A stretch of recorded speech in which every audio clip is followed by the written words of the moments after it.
Bonjour à tous, j'espère que vous allez bien. Dans cette nouvelle vidéo, je voudrais vous parler un peu en fait du fichier /etc /passwd. En fait, ce fichier passwd contient toutes les informations intéressantes et relatives aux utilisateurs. Du coup, on va regarder, passer tout de suite en pratique et je vais faire cat /etc /passwd. Et là, vous pouvez retrouver en fait la première ligne. On voit toujours l'utilisateur, super utilisateur ou l'utilisateur root. Du coup, toujours en première. Et chaque ligne, ensuite, correspond à un autre utilisateur, quel que soit le type d'utilisateur. Utilisateur système ou comme daemon par exemple, comme ADM, etc. Ou utilisateur régulier comme cloud underscore user par exemple, ou comme Ansible sont des utilisateurs réguliers, ou comme le user1 sont des utilisateurs réguliers. Du coup, là, l'objectif de cette vidéo est de comprendre en fait les informations qu'on peut trouver dans un fichier passwd. Du coup, dans ce fichier, on va retrouver 7 champs qui sont explicités, séparés par le caractère de point qui est là. Du coup, le premier champ, deuxième, troisième, quatrième, cinquième, sixième et le septième qui est là. Du coup, on va commencer à les expliquer ou les présenter champ par champ. Du coup, concernant le premier champ, on retrouve bien sûr le nom de l'utilisateur. Par exemple, concernant la première ligne, l'utilisateur, c'est le root, utilisateur root. Pour le deuxième champ, on retrouve le mot de passe de l'utilisateur. X, en fait, c'est le mot de passe codé ou chiffré, bien sûr, car le mot de passe réel se trouve dans un autre fichier qui est /etc/shadow. Du coup, là, dans le fichier passwd, on retrouve le mot de passe codé ou chiffré. Et bien sûr, on ne peut pas le changer directement dans ce fichier. Par exemple, on ne peut pas remplacer le X par le vrai mot de passe, car ça va conduire ou ça va générer un blocage de compte. Du coup, on ne peut pas se connecter ou on pourra pas, par exemple, se connecter au utilisateur si on change ou on tape le mot de passe directement ici dans ce fichier.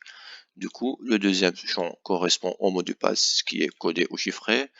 Le troisième champ correspond en fait à User ID, UID ou le User ID. C'est l'entier en fait qui identifie l'utilisateur pour le système d'exploitation, quel que soit le système, le OS. Le quatrième champ, c'est dans le cadre où le UID est égal à 0. Le quatrième champ, c'est le GID ou le groupe ID ou l'identifiant de groupe. Du coup, qui est dans ce cas-là, en fait, pour l'utilisateur root est égal à 0. Du coup, le quatrième champ, on retrouve l'entier qui identifie le groupe de l'utilisateur ou le GID. Pour le cinquième champ, on retrouve normalement un commentaire, n'importe quel commentaire par exemple, on peut écrire. Par exemple, ici, pour le user root, il y a le commentaire root. Mais par exemple, si on regarde le user nfs nobody, on retrouve le commentaire anonymous nfs user. Même pour libstorage, en fait, il est un peu bizarre celui-là. On retrouve daemon account for libstorage management, MGMT. Du coup, en fait, là, cinquième champ représente, on retrouve le commentaire. dans lequel on peut mettre ou retrouver des informations utiles sur l'utilisateur, ou tout simplement on peut taper son nom réel. Concernant le sixième avant-dernier champ ou le sixième champ, on retrouve bien sûr le Home Directory ou le répertoire de connexion. Et concernant le dernier champ, on retrouve la commande et celle exécutée après une connexion au système. En tout cas, c'est le type de shell utilisé pour se connecter ou utilisé par l'utilisateur. Du coup, comme moi je suis en route, j'ai le droit du coup de modifier ce fichier.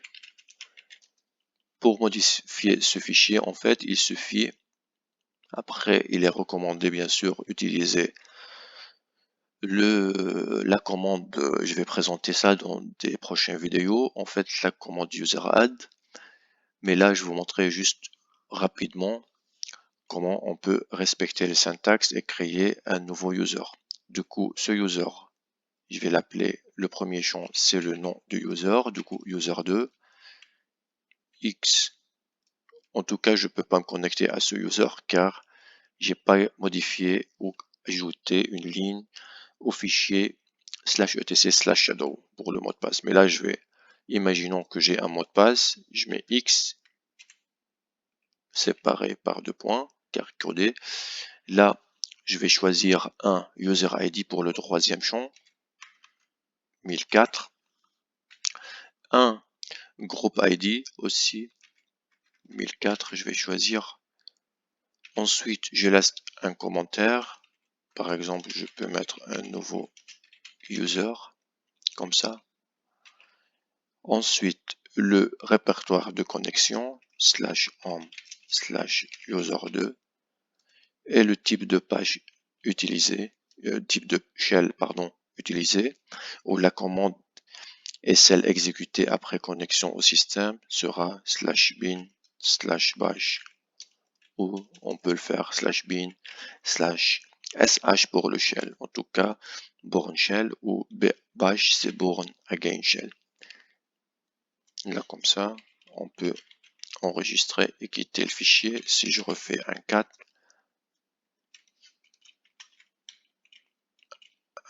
passe WD, je vois bien mon nouveau user qui est là. Mais là, c'est pas bon. Là, j'ai voulu montrer juste comment ajouter une ligne, car il faut ajouter d'autres lignes. Si on fait ça manuellement, il faut modifier le fichier de groupe, le fichier de mot de passe et le mot de passe du groupe. Du coup, là, vim etc passe WD et tout simplement supprimer cette ligne ajoutée. Du coup, c'est tout concernant le fichier /etc/passwd.